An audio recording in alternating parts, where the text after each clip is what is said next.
अंधी बहू की जादुई साड़ी। ये कहानी नंदिनी नाम की एक लड़की की है जो देख नहीं सकती थी क्योंकि नंदिनी बचपन से ही अंधी थी।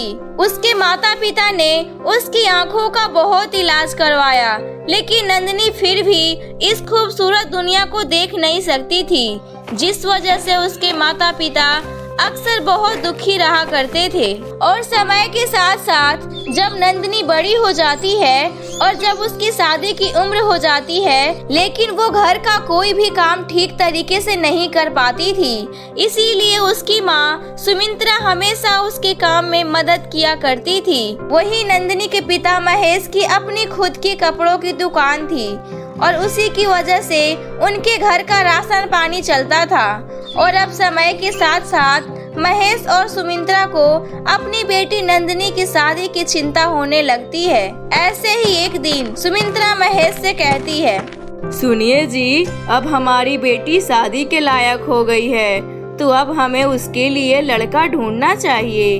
तुम बिल्कुल सही कह रही हो सुमित्रा, लेकिन भला हमारी अंधी बेटी से शादी कौन ही करेगा? कोई ना कोई तो मिल ही जाएगा ना जी, बस हमें उसके लिए थोड़ा ज्यादा दहेज देना पड़ेगा। लेकिन सुमित्रा, हमारे पास दहेज देने के लिए पैसे कहाँ हैं? एक दुकान ही तो है जिससे हमारे घर का थोड़ा बहुत गुजारा चलता है, बस उसी को गिरवी रखकर कुछ कर सकते हैं। नंदिनी के माता पिता उसकी शादी को लेकर बहुत ज्यादा परेशान हो रहे होते हैं। उसी समय नंदिनी वहाँ पर आती है और कहती है, माँ पिताजी, आप लोग मेरे लिए बिल्कुल भी परेशान मत होइए और मेरी शादी के लिए दुकान गिरवी रखने के बारे में तो बिल्कुल भी मत सोचिए पिताजी।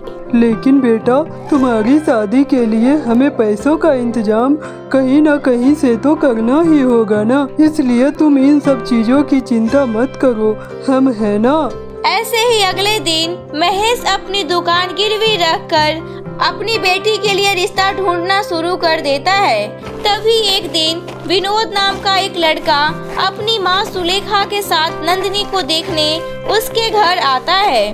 तभी नंदिनी तैयार होकर वहाँ पर आती है और ज्यादा दहेज मिलने की लालच में विनोद का परिवार शादी के लिए हाँ कर देता है। और ऐसे ही कुछ दिनों बाद विनोद और नंदिनी की शादी हो जाती है और नंदिनी खुशी खुशी अपने ससुराल चली जाती है। लेकिन ससुराल पहुँचते ही नंदिनी की जिंदगी नरक जैसी हो जाती है, क्योंकि उसके ससुराल में उसकी सास और उसकी नंद सुलेखा उसके साथ बहुत बुरा व्यवहार करते हैं और उससे घर का सारा काम करवाना शुरू कर देते हैं। ऐसे ही एक दिन, अरे ओ महारानी, यहाँ सोफे पर बैठे बैठे आराम करना बंद कर। हम तुझे यहाँ आराम फरमाने के लिए नहीं लेकर आए हैं, इसलिए जा और किचन में रखे सारे गंदे बर्तन साफ कर, क्योंकि मैंने काम वाली बाई को आज से निकाल दिया है। अब से घर का सारा काम तू करेगी। लेकिन माँ जी, मैं घर का सारा काम कैसे कर सकती हूँ? मुझे तो कुछ दिखाई ही नहीं देता है। अरे तुझे दिखाई नहीं देता तो मैं क्या करूं? ससुराल में तो हर किसी को काम करना ही पड़ता है, फिर चाहे वो अंधी हो या लंगड़ी। उसी समय वहाँ पर नंदिनी की ननद सुनैना आती है और कहती है, और नहीं तो क्या भाभी, यह तुम्हारा ससुराल है, मायका नहीं, जो तुम यहाँ आराम से बैठकर रोटियाँ तोड़ोगी, इसलिए यहाँ रहना है तो काम तो करना ही पड़ेगा। सुनैना, मुझे भी कोई शौक नहीं है बैठने का, लेकिन ऊपर वाले ने मुझे बनाया ही ऐसा है कि मैं कुछ करना भी चाहूँ तो भी नहीं कर सकती। नंदिनी की ये बात सुनकर सुलेखा को बहुत ज्यादा गुस्सा आता है और वो कहती है, तेरी इतनी हिम्मत, तू मेरी बेटी से जबान लगाएगी? अरे अंधी औरत, चुपचाप खड़ी हो और घर का सारा काम कर, वरना आज तुझे पूरे दिन खाना नहीं मिलेगा। अपनी सास की ऐसी कड़वी बातें सुनकर नंदिनी को बहुत बुरा लगता है, इसीलिए वो चुपचाप उठकर रसोई में जाती है और गंदे बर्तन साफ करने लगती है। लेकिन उसे कुछ दिखाई ही नहीं दे रहा होता है, जिस वजह से कांच की कुछ कटोरियाँ नीचे गिरकर टूट जाती है और टूटने की आवाज सुनकर सुलेखा जल्दी से रसोई में आती है और कहती है, हे भगवान, इस अंधी ने तो मेरे इतने महंगे कांच की कटोरियाँ तोड़ डाली। अरे अब इसका पैसा तेरा बाप भरेगा क्या? सुलेखा की ऐसी बातें सुनकर नंदिनी बहुत ज्यादा घबरा जाती है और कहती है, मुझे माफ कर दीजिए माँ जी, मैंने ये सब जानबूझकर नहीं किया है। उसी समय वहाँ पर सुनैना आती है और कहती है, देख लिया ना माँ, इस अंधी औरत को अपने घर की बहू बनाकर। अरे यह तो आए दिन कोई ना कोई चीज नुकसान करती ही रहती है, इसलिए आज तो इसे सबक सिखाना ही होगा। इतना कहकर सुनैना चिमटे को गर्म करके नंदिनी के हाथों पर लगा देती है और नंदिनी दर्द से चिल्ला उठती है। और ऐसे ही हर रोज नंदिनी पर दोनों माँ बेटी मिलकर अत्याचार करने लगती है। तभी एक दिन जब नंदिनी विनोद को इन सारी बातों के बारे में बताती है तो विनोद उसका साथ देने की वजह अपनी माँ और बहन का पक्ष लेने लगता है। और उस दिन नंदिनी को समझ आ जाता है कि उसके ससुराल में कोई भी उसका अपना नहीं है, इसीलिए उस दिन से नंदिनी के ऊपर वो लोग पहले से भी ज्यादा अत्याचार करना शुरू कर देते हैं।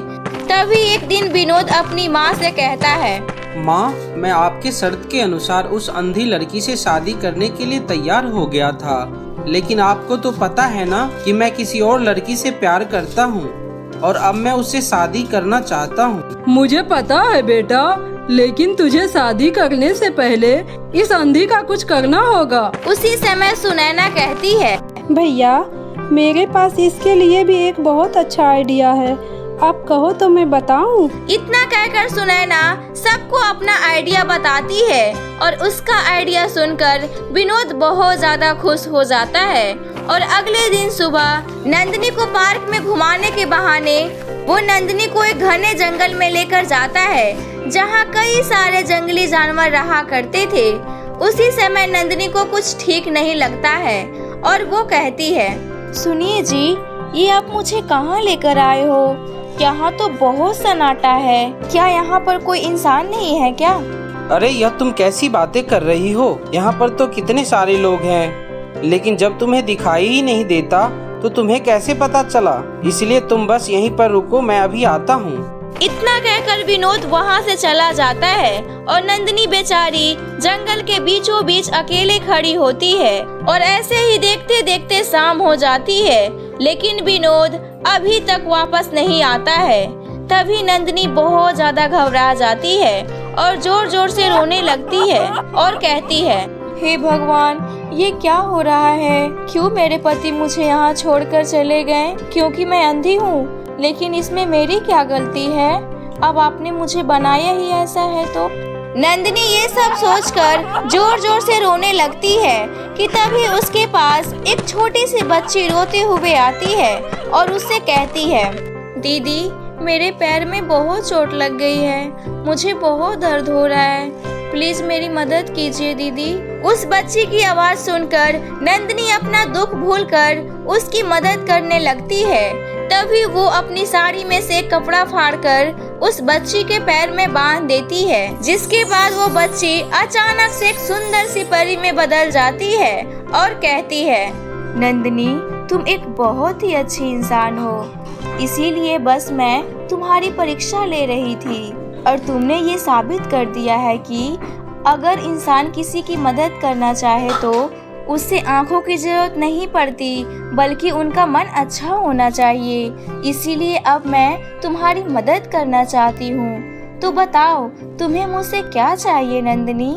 मैं आपसे बस इतना चाहती हूँ कि आप मेरी इन अंधी आंखों को ठीक कर दीजिए, जिससे मैं भी इंसानों का असली चेहरा देख सकूं। नंदिनी के इतना कहते ही परी उससे अपनी जादुई शक्तियों से एक जादुई साड़ी देती है और कहती है, ये लो नंदिनी, ये एक जादुई साड़ी है, इसे पहनते ही तुम्हारी आंखों की रोशनी फिर से वापस आ जाएगी और तुम्हारे ऊपर आने वाली सभी मुसीबतों से ये तुम्हारी मदद करेगा। उस परी के इतना कहते ही नंदिनी वो साड़ी पहन लेती है और उस साड़ी को पहनते ही नंदिनी की आंखों की रोशनी फिर से वापस आ जाती है और वो बहुत ज्यादा खुश हो जाती है। और फिर वो परी को धन्यवाद करके अपने घर वापस आ जाती है। लेकिन घर पहुंचते ही वो देखती है कि उसके पति ने एक दूसरी लड़की से शादी कर ली होती है।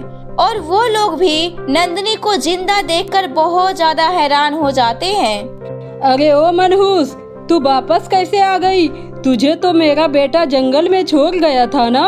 उन सब की ये बात सुनकर नंदिनी मुस्कुराते हुए कहती है, मुझे सब पता है कि तुम लोग मुझे मारना चाहते थे और तुमने ये शादी भी पैसों की लालच में ही आकर की थी, लेकिन अब मुझे सब कुछ पता चल चुका है और अब मैं सब कुछ देख भी सकती हूँ, इसीलिए अब मैं तुम लोगों को नहीं छोड़ूंगी। नंदिनी की ये बातें सुनकर वो लोग जोर जोर से हंसने लगते हैं और वो लोग जैसे ही नंदिनी को मारने के लिए आगे बढ़ते हैं, वैसे ही नंदिनी की जादुई साड़ी में से बिजली के झटके निकलने शुरू हो जाते हैं और बिजली के झटके लगने की वजह से वो लोग वहीं पर दम तोड़ देते हैं, जिसके बाद नंदिनी को उन लोगों से आजादी मिल जाती है और फिर वो अपने माता पिता के पास आकर खुशी खुशी उनके साथ रहने लगती है।